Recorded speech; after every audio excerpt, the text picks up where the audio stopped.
Deputy. Thank you, Ceann Comhairle. I want to thank all contributors to this evening's debate. I have listened carefully to what has been said. Fact one, this is a consultation process document, not an implementation plan. It is also a matter of fact that Dublin City and its environs is growing. The economy is growing and the employment is growing.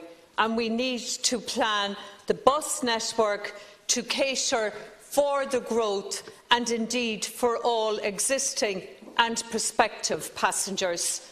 70% of people travelling into Dublin each morning do so by sustainable transport.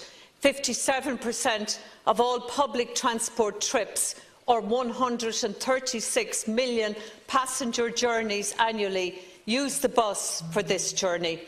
As those numbers grow and as congestion worsens, it is obvious that we need a reliable bus system with sufficient capacity to cater for the needs of the region.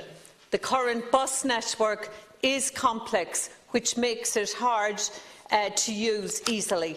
We acknowledge that there are few orbital routes, making it hard to move around the outer parts of the city.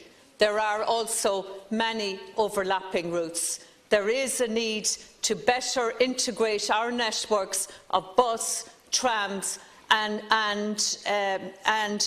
the DART. BusConnects Dublin aims to build a network of new bus corridors on the busiest bus routes to make bus journeys for passengers faster, predictable and reliable. Redesigning the network of bus routes to provide passengers with a more efficient network, connecting more places and carrying more people. And they're also developing a state-of-the-art ticketing system. They're also implementing a cashless payment system to vastly speed up passengers' boarding train times. They are revamping the fare system to provide a simpler fare structure. Dublin Bus are allowing seamless movement for passengers between different public services without financial penalty. They're rolling out new bus stops with better signage and passenger information and increasing the provisions of additional bus shelters.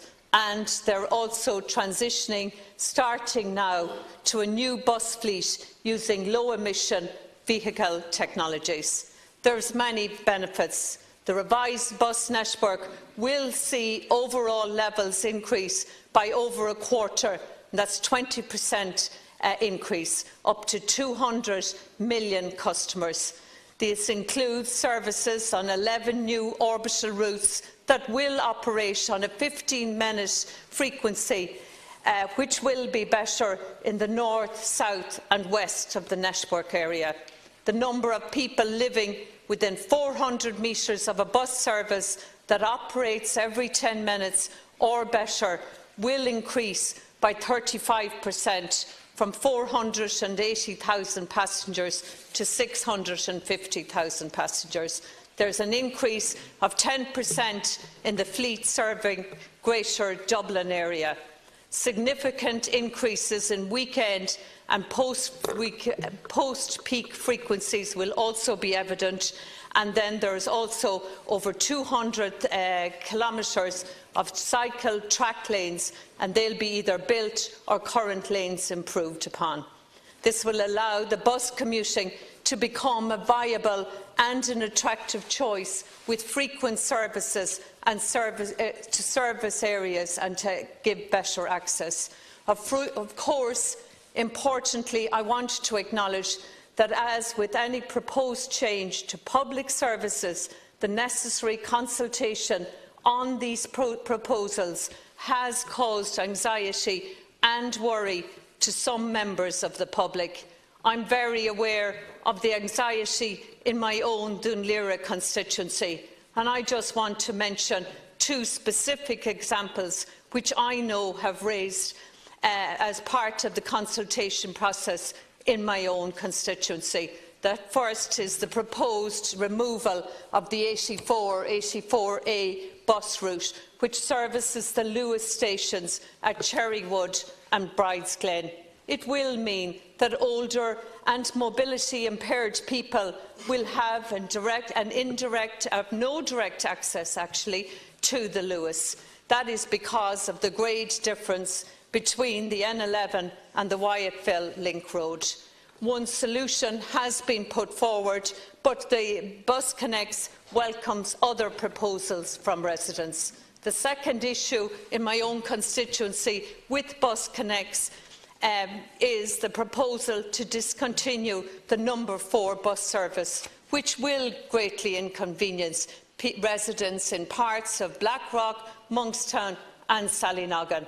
Many people who have contacted me on this are extremely anxious and upset, so we understand the anxiety. Under the proposed changes, it will require 2 buses to make previously simple journeys to places such as Blackrock Clinic, St Vincent's Hospital, IADT, UCD, Trinity difficult, and also for a number of students attending school. The location of the Dart and Lewis services are not within walking distances for many of the number 4 passengers, which is a vital infrastructure, vital transport infrastructure for people living in this area. So I've also very grave concerns for the people living on the upper part of the Sallynoggin Road, where it joins Rochestown Avenue, and I'm worried that they're going to lose their service entirely.